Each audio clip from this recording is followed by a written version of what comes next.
Hi, Greg's back. We're going to take on our fourth video of our process of painting the cabinets. As you can see, we've taken the cabinets off the wall, off the cabinet doors off the cabinet. Camney's gone ahead and taken off all the hinges and the hardware. And now the step that we're doing is we're going ahead and we're going to apply this deglosser to the cabinets. Wipe it down and let it dry. So I'm going to take you through that real quick. We've gone ahead after we took them down and washed them with soap and water, try to get all the dirt off and stuff, and as you can see it looks pretty good.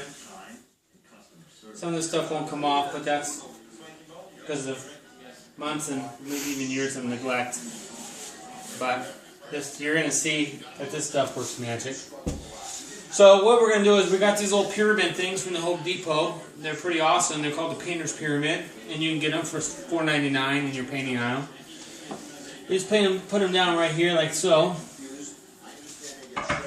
Put the cabinet on top like that. Kind of gives it a base so you can do both sides at the same time. We got a little sponge. Now we also got the deglosser. You want to apply a liberal amount to the sponge.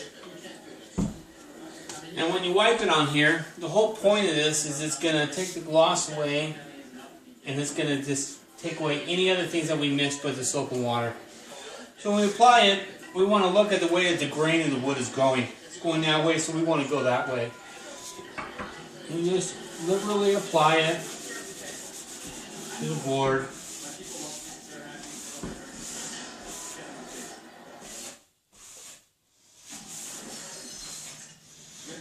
Now, you don't want to worry about pushing too hard or too soft. Just do normal. Don't worry, you're not going to hurt the board. I promise you. And like I said before, it's kind of like when you spank a child. That's the way I like to look at it. You don't want to spank the child too hard or apply too much pressure to where you get the state called. But you want to apply enough pressure that the kid's like, hey, that means business. And this board right now is saying great means business. Now, don't worry about getting too much on there, because like I stated before, we're using a white pine, which is common in the Northwest, and where it rains a lot. And it's used to soaking up moisture every day. So it's just going to soak this up. It's just going to go ahead and just soak everything up like a fat lady at the Grand Buffet. It's just going to take everything in. Flip it over, and by putting it on the pyramid, we're able to do both sides without worrying about them touching. I want to apply a little more of the glosser to it. And go ahead and get the other side, remembering to go with the grain of the wood. Maybe all your hair is in here. Disgusting. And just apply it firm. Remember, it's not going to cry. It's not going to hurt the wood. Apply it with the grain. Here we go. Now, what we want to do is, that's been applied, and the next step is we just want to take, this is very important, you want to take a lint-free material. I got these at the Home Depot.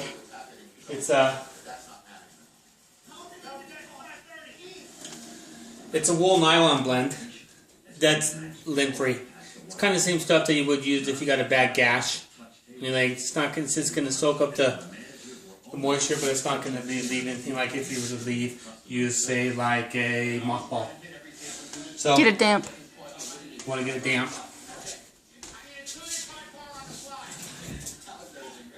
That's what she said. And now that the cloth is damp, we're going to just slowly apply, lightly, and just take off the excess. Just kind of soaks it up. Just kind of takes it in. Flip it over to the other side.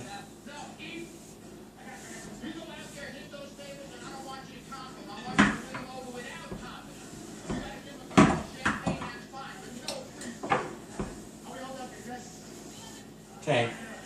Now what we're going to do, we're going to take it over here and let it dry.